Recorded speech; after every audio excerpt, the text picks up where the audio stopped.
Hello, सलाम, नमस्ते, आदाब, सत श्री अकाल, वड़क्कम। कहानी की दुनिया में आपका बहुत बहुत स्वागत है।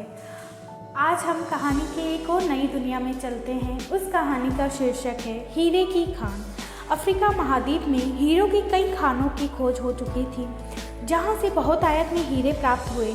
वहाँ के एक गांव में रहने वाला किसान अक्सर उन लोगों की कहानियाँ सुना करता था जिन्होंने हीरों की खान खोजकर अच्छे पैसे कमाए और अमीर बन गए। वह भी हीरे की खान खोजकर अमीर बनना चाहता था।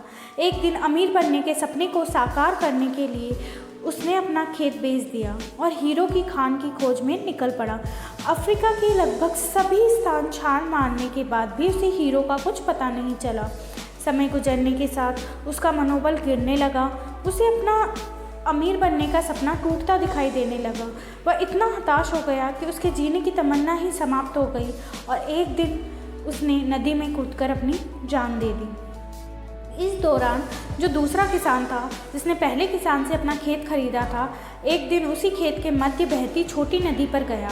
सहसा उसे नदी के पानी में एक इंद्रधनुषी प्रकाश फूटता दिखाई पड़ा। उसने ध्यान से देखा तो पाया कि नदी के किनारे एक पत्थर पर सूर्य की किरणें पड़ने से वह चमक रहा था। किसान ने झुककर वह पत्थर उठा लिया और घर ले आया। वह एक खूबसूरत पत्थर था। उसने सोचा कि यह सजावट के काम आएगा और उसने घर पर ही उसे रख लिया। कई दिनों तक वह पत्थर उसके घर पर सजा रहा। एक दिन उसके घर पर उसका एक मित्र आया। उसने वह पत्थर देखा तो हैरान रह गया। उसने किसान से पूछा, मित्र, तुम इस पत्थर की कीमत जानते हो?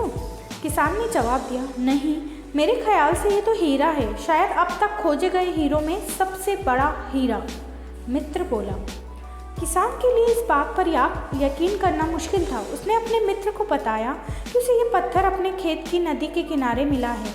वहाँ ऐसे और भी पत्थर हो सकते हैं। दोनों खेत पहुँचे और वहाँ के कुछ पत्थर नमूने के तौर पर चुन लिए। फिर उन्हें जांच के लिए भेज दिया। जब जांच की रिपोर्ट आई तो किसान के मित्र की बात सच्ची निकली। वे पत्थर हीरे ही थे। उस खेत में हीरे की भंडार था। वह उस समय तक पर खोजी गई सबसे कीमती हीरे की खदान थी।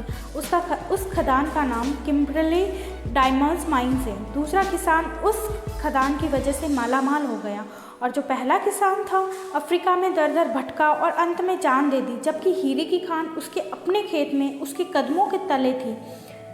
इससे क्या सीख मिलती है कि हीरे पहले किसान के कदमों तले ही थे, लेकिन वह उन्हें पहचान नहीं पाया और उनकी खोज में भटकता रहा। ठीक वैसे ही हम भी सफलता प्राप्ति के लिए अच्छे अवसरों की तलाश में भटकते रहते हैं। हम उन अवसरों को पहचान ही नहीं पाते या पहचान कर भी महत्व नहीं देते जो हमारे आसपास ही छुपे रहते हैं। जीवन में सफल होना है तो आवश्यकता है बुद्धिमानी की और परख से उन अवसरों को पहचानने की और धैर्य से अनवरत कार्य करने की। इससे आपको सफलता ज़रूर मिलेगी। आपका अपने जीवन का अमूल्य समय देने के लिए बहुत बहुत धन्यवाद। प्लीज़ आप सब्सक्राइब करें चैनल को और अपने फ्रेंड्स में शेयर करें। Thank you everyone.